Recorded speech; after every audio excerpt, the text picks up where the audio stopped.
آتے ہیں نجم سیٹھی صاحب کے صاحبزادے, ان سے منسوب ایک خبر کچھ دن پہلے چلی. علی سیٹھی نام ہے ان کا, اور خبر یہ تھی کہ انہوں نے اپنی پسند کے مطابق مبینہ طور پر اپنی ہی ٹیم کے ایک بندے سے شادی کر لی ہے. ہم جنس پرستی سے متعلق دین کیا کہتا ہے, جو کہ بہت خطرناک حد تک انکلکیٹ کرتی جا رہی ہے سوسائٹی میں؟ دیکھیں اب یہ جو خبر ہے نا, اس کے ساتھ تو میں جواب کو ریلیٹ نہیں کر سکتا کیونکہ میرے پاس کوئی اتھینٹسٹی نہیں ہے. میں نے اسی لیے مبینہ, ہاں جی, مبینہ یعنی بیان کی گئی. تو اس سے ہٹ کے میں بات کر لیتا ہوں. اسلام میں جن چیزوں کے اوپر اتفاق رائے ہے, اجماع ہے, ان میں سے ایک چیز یہ ہومو سیکچولیٹی کے پوائنٹ آف ویو سے ہے کہ یہ حرام ہے. اور میں آپ کے کیمرے کی وساطت سے اتنی حیران کن بات کروں کہ قرآن پاک میں بدکاری اور زنا کی اتنی مذمت نہیں آئی ہے جتنی اس کام کی آئی ہے, کیونکہ لوط علیہ السلام کی قوم کی ہلاکت کی وجہ زیادہ دفعہ ڈسکس ہوئی ہے ایز کمپیئر ٹو اس معاملے کے. تو اس کی حرمت کے اوپر تو اجماع ہے. نہ مرد کی مرد سے شادی ہو سکتی ہے, نہ عورت کی عورت سے شادی ہو سکتی ہے. ظاہر ہے یہ انسانیت کا پورا سسٹم مرد و عورت کی وجہ سے چل رہا ہے, ایک خاندانی نظام کی وجہ سے. تو اگر اس قسم کی شادیاں شروع ہو جائیں گی تو آپ کسی ایک قطعے زمین کے اوپر 1000 مرد جوڑے بسا دیں تو 100 سال کے اندر آپ ان کی ہڈیاں وہاں سے اٹھائیں گے. لیکن مرد و عورت کے اگر 1000 جوڑے وہاں سے بسا دیں آپ, اور ہوں وہ پاکستانی, تو ہو سکتا ہے لاکھوں کی تعداد میں آپ کو بندے اور مل جائے. تو انسانیت چل رہی اسی برکت سے ہے. اور باقی یہ تو ایک جذباتی چیزیں ان کی, اللہ تعالیٰ ان کو معاف کرے. ان کا ریلیجن کے ساتھ اس طرح کے لوگوں کا بڑا ایک کمزور سا رشتہ ہوتا ہے, ان کو ریلیجن کے حلال اور حرام کا. جی ہاں, تو میرا خیال ہے ان کے اوپر زیادہ غم بھی نہیں کھانا چاہیے. اس سے بڑا غم یہ ہے کہ انہیں خدا کی شناخت ہو, پھر وہ شریعت کو سیریس لیں گے نا. انجینئر صاحب, ایک اور چیز غم کھانے والی وہ یہ ہے کہ ہمارے ہاں جس طرح ابھی شادی کی بات ہو رہی تھی, شادیوں کے سلسلے کی, کیونکہ اللہ تعالیٰ نے جوڑوں کی شکل میں پیدا کیا ہے مخلوق کو, تو اس میں اب شادی کی طرف جانے کی بجائے ہماری ہی سوسائٹی کے اندر لیونگ ریلیشن شپ کا ٹرینڈ زیادہ جو ہے اس وقت ترویج پا رہا ہے. اس کی وجہ کیا ہے؟ ایک تو یہ سوشل فیبرک خراب ہونے کی وجہ کیا ہے, دوسرا یہ کہ کیا نوجوان نسل کو, جو آپ کے اتنے بڑے فالوورز ہیں, ملینز میں ویڈیوز کے اوپر آپ کی ویوز ہوتے ہیں, اس کے اوپر آپ نے کتنے بیانات دیے؟ میرے تو بہت سارے بیانات ہیں. میں نے تو اسلام کے سیکس ڈسپلن کے اوپر جتنی گفتگو کی ہے, اور بارہا اپنی ویڈیوز میں کہا ہے کہ مجھے اسلام کی 2 چیزیں ٹاپ آف لسٹ پسند ہیں. نمبر 1 عقیدہ توحید, جو آپ کو دنیا کے ہر جھوٹے خدا سے, بدماش سے آزاد کر دیتا ہے, اور آپ ایک اللہ کے سامنے جھکتے ہیں. اور دوسری چیز اگر کوئی ہے نا اسلام کی جو مجھے سب سے زیادہ پسند ہے, وہ سیکس ڈسپلن ہے. سیکس اتنا پورٹنٹ جذبہ ہے کہ اس کے لیے اسلام والا ہی ڈسپلن چاہیے تھا جو سورہ نور میں آیا کہ پہلے مردوں کو حکم ہوا ہے کہ مؤمن مردوں سے کہو کہ اپنی نگاہوں کو نیچا رکھیں, اور مومنہ عورتوں سے کہو کہ وہ اپنی نگاہوں کو نیچا کریں. اور پھر جس طریقے سے پردے والا معاملہ ہے, امہات المومنین کا بھی پردہ ہے صحابہ کرام سے, تو باقی چیزیں تو آپ چھوڑ دیں. تو یہ واقعی ڈیزرو کرتا تھا. فرائیڈ نے تو ابھی آ کے یہ بات کی نا کہ سب سے امپورٹنٹ جذبہ جو ہے وہ سیکس ہے. قرآن پاک تو سورہ ال عمران میں پہلے ہی کہہ رہا ہے زین للناس حب الشہوات من النساء. پہلے نمبر کے اوپر جو دنیا میں مزین کی گئی چیزیں ہیں ان میں سے یہ سیکس ایک امپورٹنٹ جذبہ ہے. باقی اس کی وجہ کیا ہے؟ اس کی وجہ اگر سب سے بڑی کوئی ہے نا تو ہمارا میڈیا. جی میڈیا جو گلیمرائز کر کے چیزوں کو دکھا رہا ہے جن کا پریکٹیکل لائف سے کوئی تعلق نہیں ہے. پریکٹیکل زندگی بہت مشکل ہے جس طرح کی زندگی یہ لوگ دکھا رہے ہوتے ہیں. دیکھیں جب ہم لوگ چھوٹے چھوٹے تھے نا اس وقت جو ڈرامے لگتے تھے نا ان سے مورل لیسن ملتے تھے. اندھیرا اجالا تھا, دھواں, گیسٹ ہاؤس بڑا اچھا ایک ڈرامہ تھا, اور اس کے علاوہ آغوش بہت اچھا ڈرامہ تھا, اور اشفاق صاحب کا من چلے کا سودا. یعنی آپ کچھ لے کے نکلتے تھے اس میں سے. آرٹ بھی لگائے تو آپ کو لگے گا کہ یہ ڈرامے ہوا کرتے تھے. اور انٹرٹینمنٹ بھی اگر ہوتی تھی 50-50, آج بھی اس کے مقابلے کا کوئی پروگرام نہیں ہے. کوئی ولگر چیز نہیں ہوتی تھی, اس کے باوجود ہر طرح کا میسج بھی ڈلیور ہو جاتا تھا.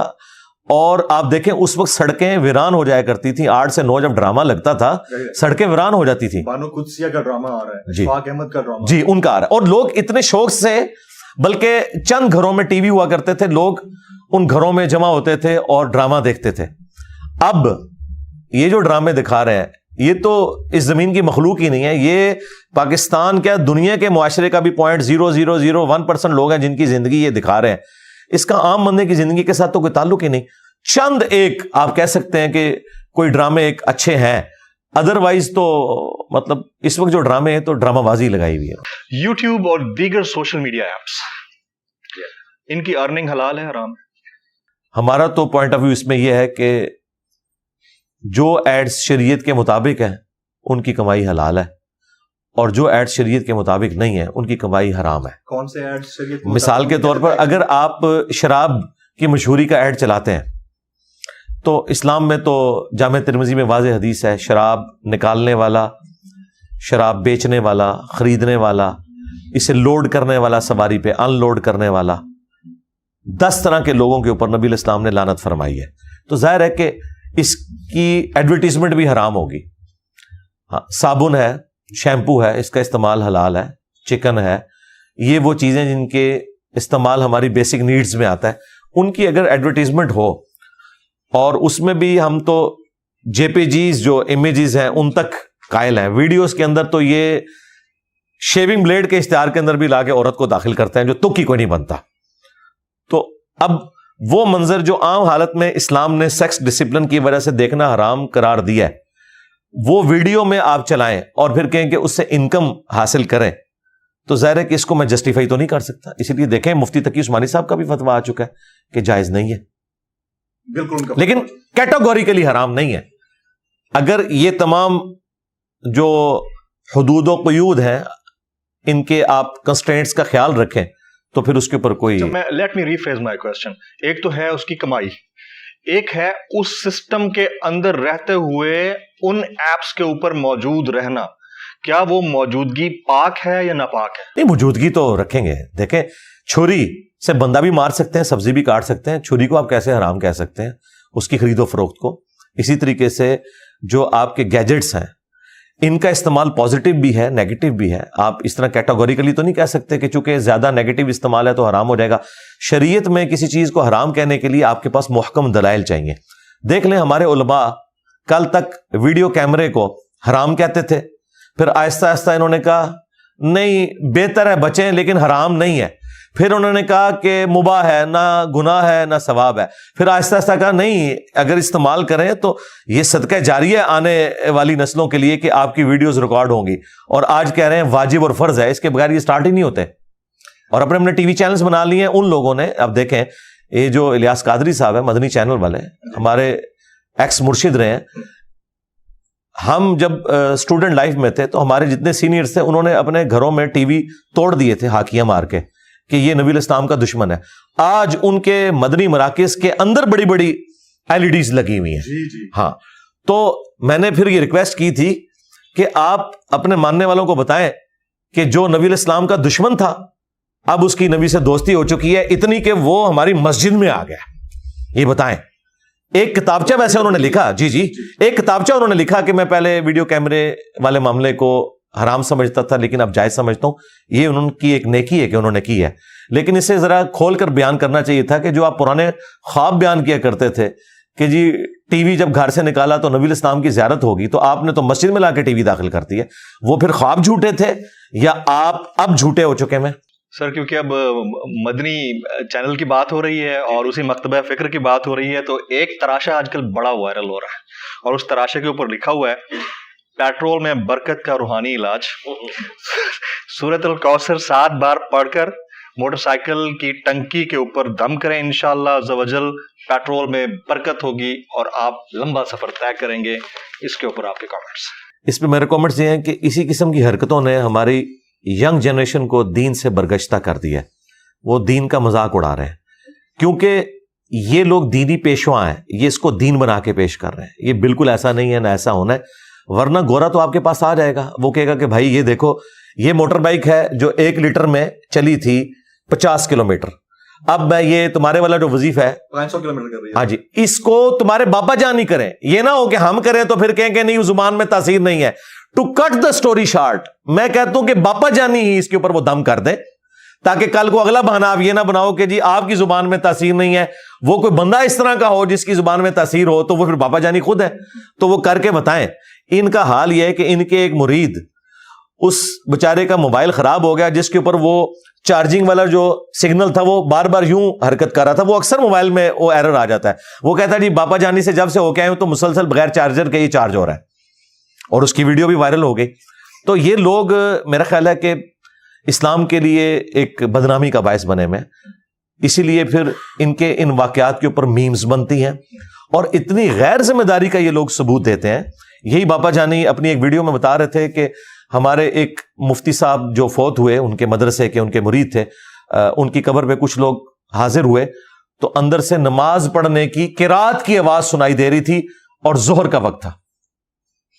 سارے لوگ سامنے بیٹھے ہوئے کہہ رہے ہیں سبحان اللہ. زور کے وقت تو قرات نہیں ہوتی, یہ آپ کو بھی پتا ہے. اب دیکھیں زور کے وقت تو سائلنٹ رہتا ہے. جی سائلنٹ ہوتا ہے اور آہستہ آواز میں ہوتا ہے. اب اگر قبر کے اندر سے قرات کی آواز باہر آ رہی ہے اور وہ بندہ ظہر بول رہا ہے تو اس کا مطلب ہے جھوٹ پکڑا گیا, واقعی جھوٹ ہے, اور لوگ کہہ رہے ہیں سبحان اللہ. یعنی کم از کم اسے مغرب عشاء کرتے, کم از کم جھوٹ تو طریقے سے سلیقے سے بولا کریں. اس سچویشن میں وہ لوگ جن کی ویڈیوز بڑی وائرل ہوتی ہیں, ایک تو ہاتھوں کو چومنا, مزار کے اوپر جا کر سجدہ کرنا, اس کے بعد پھونک مار کے کھڑا کر دینا, اور پھونک مار کے کرنٹ لگا کے گرا دینا. یہ کیا ہے؟ یہ وہی ہے جو ڈیوڈ کاپر فیلڈ کرتا ہے, ایلوژن ہے. ہاں جی ظاہر ہے ان کے اپنے لوگ ہیں یہ جو منہ سے بلیڈ نکال رہے ہیں, اور جی جن پڑے ہوئے بندے کو اور وہ ٹھیک ہو جاتا ہے. یہ سب کے سب ایکٹر ہیں. مجھے بتائیں David Copperfield statue of Liberty اس نے غائب نہیں کیا, کیمرے کے اندر کیا. پورا ایک بوئنگ 747 غائب کر دیا, پوری ٹرین غائب کر دی, دیواریں چین میں ایک طرف سے داخل ہوا دوسری طرف سے نکل گیا. ٹھیک ہے, ایک بندے کے 2 ٹکڑے کر دیے بعد میں جوڑ دیے. سب کا سب کیمرے کا کمال, نظر کا دھوکہ. یہاں پہ بھی یہی کچھ ہو رہا ہے. یہ اس قسم کی جو چیزیں ہیں نا, یہ اسلام کی بدنامی کا باعث بن رہی ہیں. اگر یہ لوگ سمجھتے ہیں کچھ کر کے دکھا سکتے ہیں تو میں نے ایک چھوٹی سی ڈیمانڈ رکھی ہے ان کے لیے. خود ان کے جو بڑے بزرگ ہیں خادم رضوی صاحب, وہ کہا کرتے تھے کہ امام مالک کا قول ہے کہ امت مر جائے اس سے پہلے کہ نبی الاسلام کی گستاخیاں ہو رہی ہیں اور وہ اسے روک نہیں پا رہی. تو میں نے کہا تھا بابا جی آپ تو کہتے ہیں کہ دنیا میں بزرگوں کی ڈیوٹی لگی ہوئی ہے, تو آپ کے بزرگ کیوں نہیں مر جاتے جن کی ڈیوٹی ہے کہ وہ یوٹیوب سے نبی الاسلام کی شان میں جو گستاخانہ ویڈیوز ہیں وہ کیوں نہیں ڈیلیٹ کروا دیتے؟ امت کیا وہ امت ہی نہیں ہے؟ انہوں نے اپنے نبی کا کلمہ نہیں پڑھا ہوا, یا وہ اپنے نبی کے غدار ہیں؟ اور ان کی تو سب سے بڑی ڈیوٹی ہے کیونکہ وہ ڈرائیونگ پوسٹ پہ بیٹھے ہوئے ہیں. اگر وہ کچھ نہیں کر سک رہے تو اس کا مطلب ہے آپ جھوٹ بول رہے ہیں. یہ بزرگ اڑتے ہیں, چھوڑ دیں. میں نے کہا تھا مینار پاکستان سے ان بزرگوں کو نیچے پھینکتے ہیں, یہ اڑ کے بتائیں. کوئی نہیں اڑ سکتا. اسٹیچو آف لبرٹی کو ادھر لے آئیں. جی یہ کچھ نہیں, یا اسٹیچو آف لبرٹی کو مارگلا ہلز پہ لا کے رکھیں, انشاءاللہ ہمارے پرائم منسٹر بھی, آرمی چیف بھی ان کی بیعت کر لیں. اچھا جہاں تک وہ سجدے کا تعلق ہے تو اس میں یاد رکھیے گا کسی بھی مکتبہ فکر کے نزدیک یہ جائز نہیں ہے کہ آپ کسی قبر پہ سجدہ کریں. مزارات پہ جانے کے اعتبار سے اختلاف ضرور موجود ہے, لیکن سجدے کا کوئی بھی نہیں کہتا. اب مزارات پہ جو جانے والے لوگ ہیں انہیں بھی یہ معلوم ہے کہ ہم نے اس صاحب مزار کے لیے دعا کرنی ہے, یا زیادہ سے زیادہ کوئی معاملہ تھا تو وسیلہ اور توسل کا تھا کہ اللہ تعالیٰ کے حضور ان کا وسیلہ پیش کیا جائے. ہم تو اس کے بھی قائل نہیں ہیں, لیکن اگر کوئی یہ بھی کرتا ہے تو اس کے اوپر کوئی ہم شرعی فتویٰ نہیں لگاتے. ہم یہ بتاتے ہیں کہ یہ خلاف سنت ہے طریقہ. آپ نے اللہ سے ڈائریکٹ مانگنا ہے, ہاں حمد اور دروشی پڑھ کے مانگنا ہے, لیکن صاحب مزار سے مانگنا یہ تو صراحتاً شرک ہے. ایاک نعبد و ایاک نستعین کی وائلیشن ہے. بالکل قرآن و سنت اس کو سپورٹ نہیں کرتے. اسلام تو ہے ہی دین توحید ہے. تو یہ جہالت کی وجہ سے لوگوں نے کیا, اور یہ بڑی حیران کن بات ہے کہ ہم بت پرستی کے اعتبار سے جو سینسٹیو ایریا رکھتے تھے وہی کام ہم نے انڈائریکٹلی شروع کر دیے کہ انہوں نے مجسمے بنا کر پوجنا شروع کر دیا, ہم نے بزرگوں کو قبروں میں لٹا کر پوجنا شروع کر دیا. اگرچہ اللہ کا بندہ مانتے وہی کر رہے ہوتے ہیں, اور وہ سجدہ عبادت بھی نہیں کر رہے ہوتے, تعظیم ہی کر رہے ہوتے ہیں, لیکن بہرحال توحید کے اندر ایک رکھنا تو ڈال دیا. تو یہ پورے کا پورا سسٹم جو ہے یہ چندوں کی کلیکشن کا ایک ذریعہ ہے, کیونکہ اگر آپ مزار بناتے ہیں تو وہاں پھر چندے کلیکٹ ہونا شروع ہو جاتے ہیں. جی دکان لگی ہوئی ہے, اور میں نے اس لیے کہا ہے کہ آج آپ ان مزارات کے چندے بند کر دیں تو یہاں پہ آپ کو صفائی کرنے والا بھی کوئی نہیں ملے گا. جو لوگ کہتے ہیں نا کہ جی یہ بابے اپنی قبروں پہ لوگوں کو پال رہے ہیں, تو بھائی وہ تو بابا گرو نانک کے مزار کے اوپر بھی جا کے لوگ کھانا کھا رہے ہیں. تو اس کی وجہ سے کیا کسی کے ریلیجن کے پوائنٹ آف ویو سے ہم اس کے عقائد کو ٹھیک مان لیں گے؟ نہیں, علمی دلائل رکھیں آپ. تو پبلک کا رش کوئی دلیل نہیں ہے. اگر کعبے میں حج کے لیے